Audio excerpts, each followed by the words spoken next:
Bon, si j'enlève le canapé. Ok, ce sera plus une chambre d'amis puisqu'il n'y aura plus de lit. Mais si j'enlève le canapé, je peux mettre des étagères, des bibliothèques. Bah oui, faut bien trouver de la place pour mettre les nouveaux livres. Vous en pensez quoi, vous? Ça peut être une solution.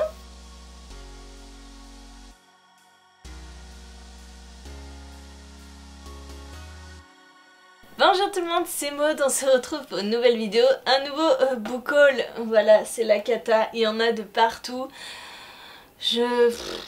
Tout le bénéfice du confinement est en train de partir en fumée. Voilà, j'achète à tout va. C'est la cata. Alors je vais vous présenter ça tout de suite parce qu'il y en a un petit paquet. On commence comme d'habitude avec les services presse et je vous présente La Remplaçante de Michel Frances chez L'Archipel. Nous sommes avec une jeune femme qui va prendre la place de quelqu'un dans un boulot et il me semble que ça va très mal se passer, hein, puisqu'elle va vouloir prendre sa place autrement que dans son boulot uniquement. Hein, voilà, elle va foutre le bazar. Pour être poli. Des éditions Archipel, j'ai aussi reçu La Belle-Mère de Sally Epworth, paru chez L'Archipel. Ici, nous sommes dans un récit où nous allons suivre une jeune femme et sa belle-mère, Diana, qui a des avis très tranchés sur comment utiliser l'argent, à qui le donner. Et un jour, enfin tout au début du livre, hein, c'est le premier chapitre, on va s'apercevoir que la belle-mère est morte. Il va y avoir une enquête et on va avoir plein de suspicions. Est-elle morte? A-t-elle été tuée? S'est-elle suicidée? Voilà, plein d'hypothèses et vous allez avoir mon point lecture dimanche. Mon avis sur ce livre dimanche. De toute façon, dès que je commence à tourner, il y a un train qui passe. J'ai reçu de la part de Scrineo Le Drakkar éternel de Estelle Faye. Voilà, regardez-moi cette magnifique couverture. Après la mythologie grecque avec le Minotaure et Ligia, on part sur de la mythologie nordique. Alors ce n'est pas du tout dans la même collection, mais ça me fait très envie parce que c'est du Estelle Faye quand même. Voilà, j'aime beaucoup sa plume, donc j'ai hâte de découvrir cette histoire. On y suit deux enfants qui s'éloignent du collège pour les vacances. Ils vont partir naviguer sur un bateau, ils vont se retrouver embarqués sur un navire viking. Quoi, comment, pourquoi c'est à découvrir dans ce livre. Je n'en sais pas plus pour l'instant puisque je ne l'ai pas encore lu. J'ai reçu Bonjour le cœur de Fabien Octo-Lambert, c'est l'encyclo des Petiot. C'est paru chez Langue de chat, j'ai encore le communiqué qui tombe. C'est un livre à rabat où on soulève, où on tourne, où on décortique tout le corps humain. C'est pour les enfants, donc on va s'attarder sur les crottes de nez, sur les pets, ce genre de choses qui font beaucoup rire les enfants et qui ont beaucoup fait rire Julia, donc je vous en parle bientôt. Ce mois-ci, on m'a prêté des livres. Laurence est venue à la maison et elle m'a prêté L'Épouvanteur, le tome 16, L'héritage de l'Épouvanteur de Joseph Delaney, paru chez Bayard. C'est la conclusion, c'est la fin, c'est fini après l'Épouvanteur. Donc j'avais hâte de lire cette fin pour clôturer vraiment cette saga. Et je ne veux même pas lire, bah il n'y a pas de résumé hein, de toute façon, mais voilà, je ne vais même pas savoir, il va falloir que je le lise très bientôt pour connaître enfin la fin de cette saga. Elle m'a aussi prêté une autre fin de saga, oui, elle participe à mon challenge de finir le plus de sagas possible avec The Elements, le tome 4, The Gravity of Us de Brittany C. Cherry. Et c'est pareil, je ne vais pas lire le résumé qui est d'ailleurs énorme, parce que j'ai beaucoup aimé les livres, les trois premiers, donc j'ai hâte de voir comment ça... Chez qui on va aller, chez quel personnage, quel couple, et voilà. Elle en a profité puisqu'elle est adhérente chez France Loisirs pour me rapporter cette beauté que j'ai achetée par son biais. Voilà, je l'ai enfin. Donc c'est France Loisirs qui édite cette intégrale de Pierre Pével, Le Paris des Merveilles. Donc l'intégrale des 3 tomes, j'ai déjà lu c'est 3 tomes. Mais voilà, hein, pour la collectionneuse que je suis, je ne pouvais absolument pas passer à côté. Et quand, je crois, l'édition originale Brajlon vaut 50 € ou 45, à France Loisirs, ça vaut 25 €.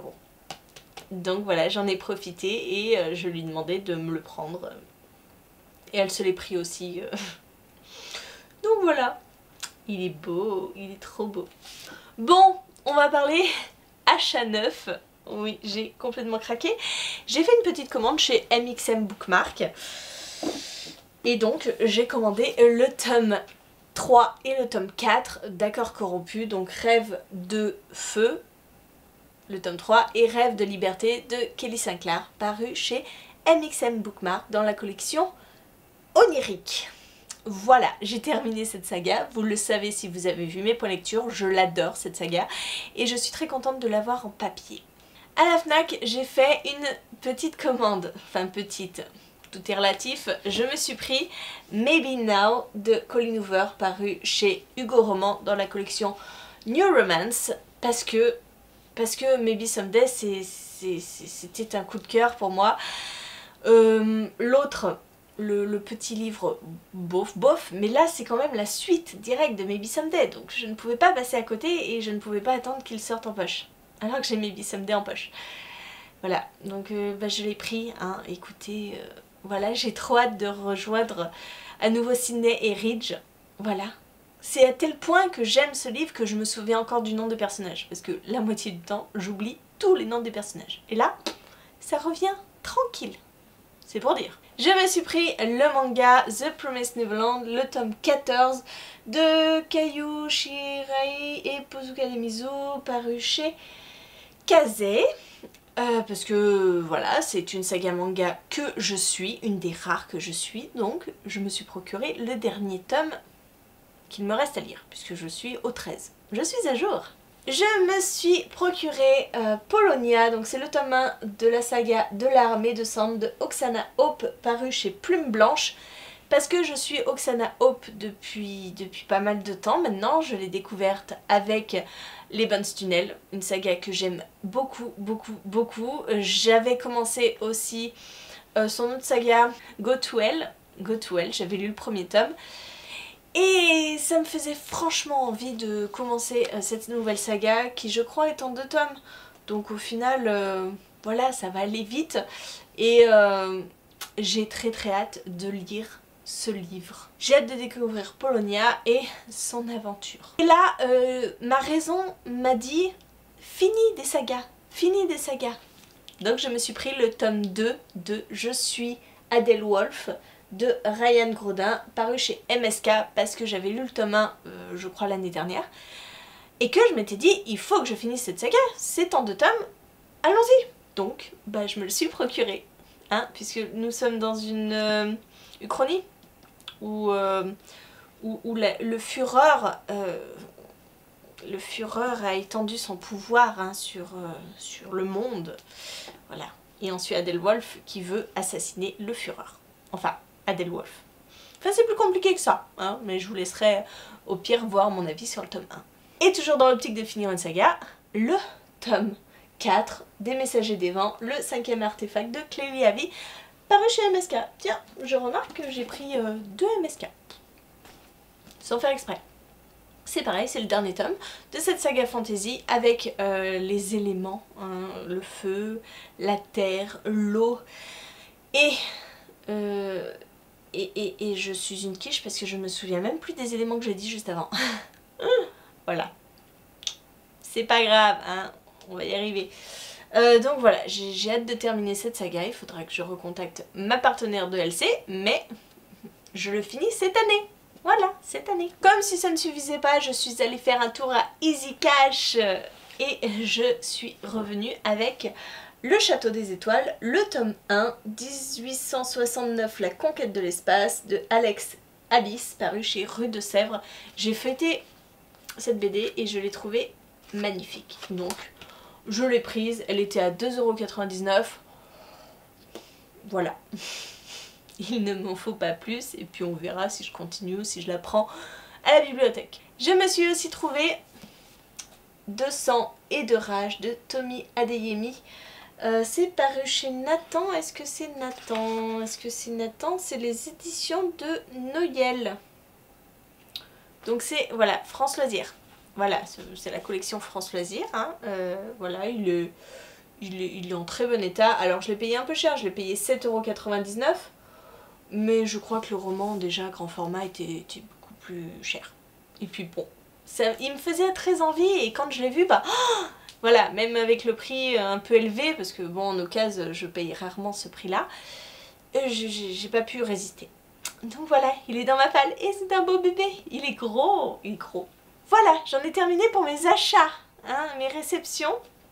Là, je vais vous parler de livres que Lionel m'a ramené du boulot.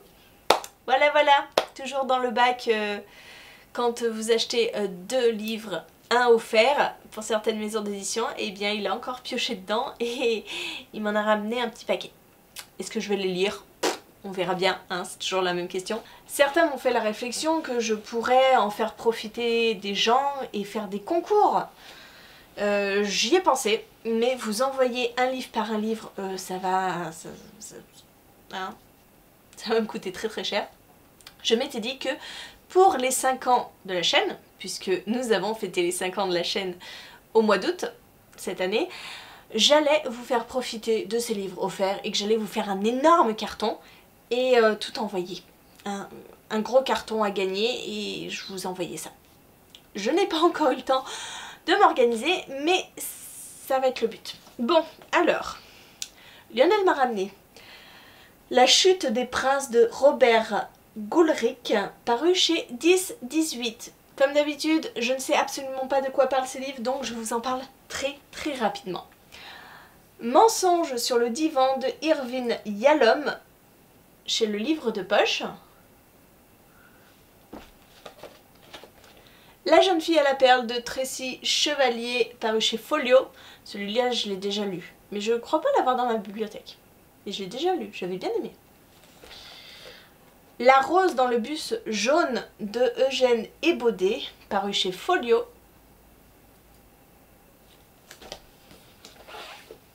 Terror Apache de W.R. Burnett, chez Bavel. Méthode 1533 de Shannon Kirk, paru chez Folio Policier. L'Accro du shopping à Hollywood de Sophie Kinsella, paru chez Pocket. Alors je crois que je suis à ce tome-là. J'ai lu les autres, mais j'en suis à ce tome-là, donc c'est parfait. La Dame de Pique de Alexandre Pouchkine, chez Babel. Ce qui se dit la nuit de Elsa Roche, paru chez le livre de poche. À visage couvert de P.D. James, paru chez le livre de poche. Les collèges fantômes de Jean Dayon, et c'est paru chez J'ai lu. Marx et la poupée de Mariam Majidi, paru chez J'ai lu. Clara et la pénombre de José Carlos Somaza, paru chez Babel. Et la Dame de Pique. J'avais pas vu que j'avais un double. J'avais enlevé pourtant les doubles. Voilà, ça y est, ce book haul est terminé. Il fut long. Il fut très long, j'en conviens. Encore une fois, ça a été beaucoup trop de livres. On sera plus raisonnable en septembre. Allez, on va se dire ça. N'hésitez pas à me dire en commentaire si vous aussi vous avez craqué votre slip et que vous avez acheté tout ce qui vous passait par la tête. C'est un peu ça, moi. Voilà. N'hésitez pas à me dire tout ça en commentaire. Et moi, en attendant, je vous fais des gros bisous. Je vous souhaite une très bonne journée, de très bonnes lectures. Et je vous dis à très bientôt pour une nouvelle vidéo. Non mais sérieux, je range où tout ça? Je n'ai plus de place. C'est plus possible. Il faut que j'arrête. Il faut que j'arrête.